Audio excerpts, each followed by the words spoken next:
നെല്ലിക്കൽ സ്ഥാപനം കേട്ടിട്ടില്ലേ?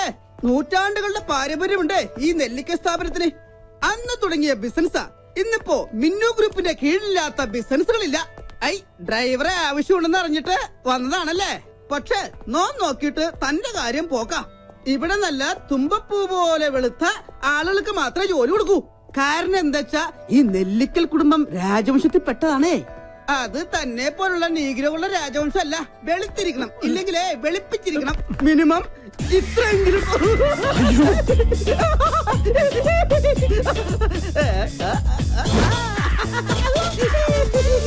ഞാനിങ്ങനെ കുട്ടി പൗഡർ കോളേജിന്റെ പേരിൽ അഡ്ജസ്റ്റ് ചെയ്ത് പോകുന്നു. നോട്ട് ഓൺലി ഞാൻ കല്യാണം കഴിച്ചിട്ടില്ല, ആ ഒറ്റ പരിഗണന കൊണ്ടാ എനിക്കിവിടെ ജോലി കിട്ടിയത്. ഇവിടുത്തെ പ്രത്യേകത എന്ന് പറഞ്ഞാൽ കല്യാണം കഴിക്കാത്തവരോട് വർമ്മ സാറിനും മിന്നു മേഡത്തിനും ഭയങ്കര സ്നേഹം.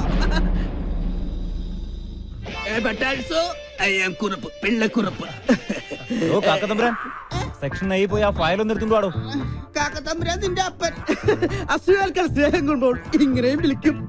ബൈ ദ ബൈ, ഇവിടുത്തെ ജോലി കിട്ടിക്കഴിഞ്ഞാൽ ജീവിതത്തിനൊരു ഗ്യാരണ്ടിയായി. വിശ്വസിച്ചു കഴിഞ്ഞാൽ ഇവിടുത്തെ കുടുംബത്തിലൊരു അംഗമായിട്ട് കൂടെ താമസിക്കുകയും ചെയ്യാം. പിന്നെ എന്നാൽ വിശ്വസിക്കാൻ പറ്റാത്ത രണ്ടുപേരുണ്ട്. അതിലൊരാളാണ് ദാ വരുന്നത്, വർമ്മ സാറിന്റെ അളിയൻ Madhava Varma. Good morning sir. Good morning. Good morning.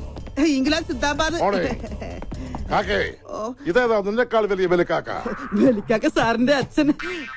ഡ്രൈവറിന്റെ ഒഴിവുണ്ടെന്ന് പറഞ്ഞാലും വന്നാണേ. അതാണ് ജനറൽ മാനേജറുടെ മുറി. അങ്ങോട്ട് നടന്നോളൂ, ഞാൻ വന്നേക്കാം. ഓ, ഇനി അവിടെ ഉണ്ടാവും അടുത്ത അവതാരം. വർമ്മ സാറിന്റെ മരുമകൻ Manjulakumaran. May I come in, sir? Yes. ഒന്ന് നിന്ന് കസേര, എനിക്ക് തല ഇറങ്ങുന്നു. ആളിറങ്ങുന്നു. Yes, may I come in?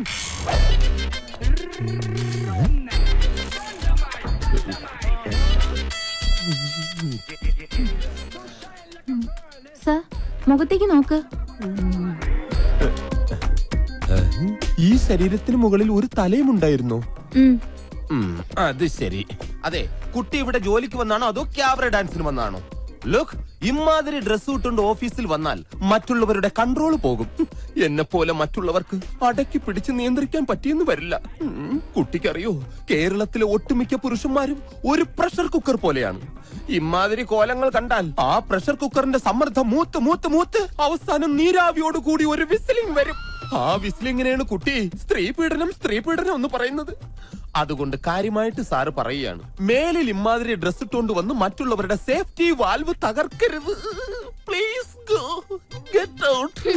എന്റെ വാൽവ് ഉപ്പിട്ടൊരു സോഡ നാരങ്ങ വെള്ളം കുടിച്ചില്ല സാർ. ഡ്രൈവർ ആവശ്യമുണ്ടെന്ന് അറിഞ്ഞിട്ട് വന്നാണല്ലേ? Sit down. Thank you. പേരെന്താന്ന് പറഞ്ഞേ? പറഞ്ഞിട്ടില്ല. എന്താ പറയില്ലേ? പറയും. എങ്കിൽ പറ. ആന്റണീന്നാ. എന്ത് ഗണി? ആന്റണി. ഗുഡ് നൈം, ആന്റി ഗണി.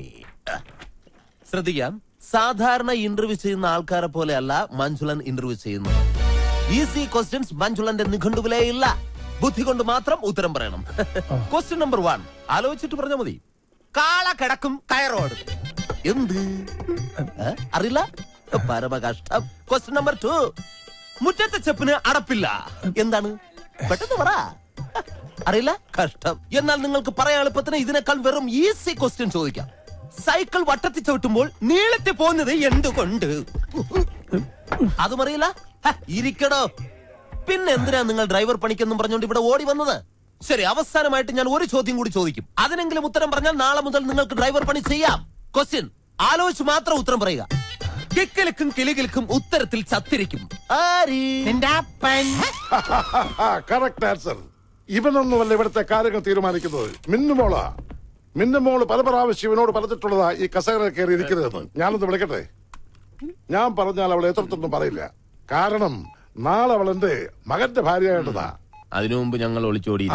ഹലോ മോളെ, ഒന്നും നടക്കില്ല. ഇവിടെ ഡ്രൈവറെ ആവശ്യമുണ്ടെന്നും പറഞ്ഞ് ഒരാള് വന്നിട്ടുണ്ട്. മിടുക്കന. എനിക്ക് അവരുടെ സംസാരം വളരെ ഇഷ്ടപ്പെട്ടു. ശരി മോളെ. എടാ, ഇവനെ അങ്ങോട്ട് വീട്ടിലേക്ക് ചെല്ലാൻ പറഞ്ഞു. എന്റെ പട്ടി പോവും. അങ്ങനെയാണെങ്കിൽ അമ്മാവും കൊണ്ട് പോക്കോ. ഞാൻ മിന്നുമ്പോളോട് വിളിച്ചു. അത് വേണ്ട. അതെ, ഇതിനൊക്കെ ഇംഗ്ലീഷിൽ ഒരു ചൊല്ലുണ്ട്. എന്താ അത്? I don't know to worry immediately salutification in the way. What my friends, what my problem? എന്ന് വെച്ചാൽ നീ നന്നായാൽ നിനക്ക് കൊള്ളാന്ന്. വാടോ, ഇവനോട് പറഞ്ഞതാ. വാടോ. ആ കൂടുതൽ ചാരണ്ട, തന്റെ കറുപ്പതിൽ പിടിക്കും. പിന്നെ എന്റെ തന്തയ്ക്ക് വിളിച്ച തനിക്ക് ഇവിടെ ജോലിയൊന്നും കിട്ടാൻ പോകുന്നില്ല. ഇനി അഥവാ കിട്ടിയാൽ തന്നെ ഗിയർ മാറ്റുമ്പം പോലും മിന്നുവിനെ വിളിച്ച് അനുവാദം വാങ്ങിയിരിക്കണം. അത്തരം കാര്യങ്ങളിൽ മിന്നു കർക്കശക്കാരിയാണ്. നോക്കിയോ.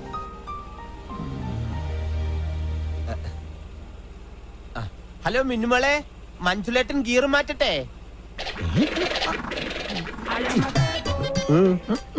ഫസ്റ്റ് ഗിയറിലിട്ടോ മഞ്ജുലേട്ടാന്ന്. പാവം, അമ്മായി മരിക്കുമ്പോൾ മിന്നുമോൾക്ക് 12 വയസ്സായിരുന്നു.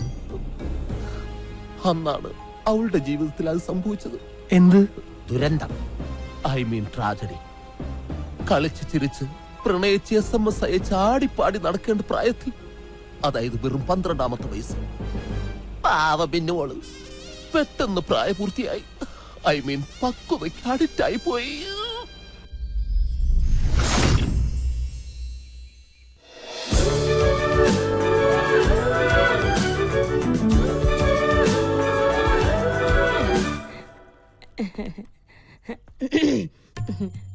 മിന്നുമോള് തിരക്കിലാണോ? അല്ല, തിരക്കാണേ അമ്മായി പിന്നെ വരാട്ടോ. അമ്മായിക്ക് പറയാനുള്ളത് എന്താന്ന് വെച്ചാ പറയും. അയ്യോ, പറയാനല്ല, മോക്കൊരു ഗിഫ്റ്റ് തരാൻ വേണ്ടിട്ടാ. ഇതെവിടുന്നാ? അമേരിക്കന്നാ. ഒബാമ കൊടുത്തയച്ചതായിരിക്കും. മിന്നുന്റെ ഒരു തമാശ. ഇത് മോക്ക് തരാൻ വേണ്ടി അമേരിക്കന്ന് എന്റെ മോൻ രാഹുൽ കൊടുത്തയച്ചതാ. അമ്മായി തന്നെ തുറക്ക്. ഞാനോ? ആ, എന്തൊക്കെയാ അതിനകത്തുനിന്ന് കാണാനോ? ഓ അങ്ങനെ. അയ്യോ, ദേ മൊബൈൽ ഫോൺ. കൊള്ളാലോ. അതെ, അവന്റെ ഒരു ഫോട്ടോ മോക്ക് എപ്പോഴും കാണാൻ വേണ്ടി അവൻ കൊടുത്തു വിട്ടതാ. പിന്നെ വേറെ സാധനം കൂടി ഉണ്ട്. ഒരു ലെറ്റർ. ഓ, ലവ് ലെറ്റർ ആണോ? കള്ളനാണവൻ. അമ്മായി തന്നെ വായിക്കും. അയ്യോ, അത് ഞാനാ. വായിക്കാനാ പറഞ്ഞേ. ദാനോ? ഇപ്പൊ അങ്ങനെ അത്ര വിളിക്കാറ്. ഞാൻ നിന്നെ എത്രമാത്രം സ്നേഹിക്കുന്നുണ്ടെന്ന് നിനക്കറിയാമോ? അയ്യോ, നിന്നെ കുറിച്ചുള്ള ഓർമ്മകളുമായി ഓരോ രാത്രിയും തള്ളി നീക്കുകയാണ്. അയ്യോ പാവം. ഞാൻ എന്നും നിന്റെ ഫോട്ടോയിൽ ഫോട്ടോയിൽ മുത്തമിടാറുണ്ട്. വൃത്തികെട്ടവൻ. അയ്യോ വിശ്വാസം. നീ ചിന്തിക്കുന്നുണ്ടാവും നിന്റെ ഫോട്ടോ എങ്ങനെ എനിക്ക് കിട്ടിയെന്ന്. അമ്മ എനിക്ക് രഹസ്യമായിട്ട് അയച്ചു തന്നതാ. ഞാനറിയാതെ എന്റെ ഫോട്ടോ മകൻ എത്തിച്ചു കൊടുക്ക. മകന്റെ പ്രണയലേഖനങ്ങളെ സമ്മാനങ്ങളെ എനിക്ക് എത്തിച്ചു തരിക. നിങ്ങൾ എന്റെ അമ്മായിയായി പോയി. മിന്നുമോളെ, അത് പ്രായമാവുമ്പോഴെങ്കിലും പെണ്ണുങ്ങൾക്ക് ഇത്തിരി പക്വത ഉണ്ടാവണം.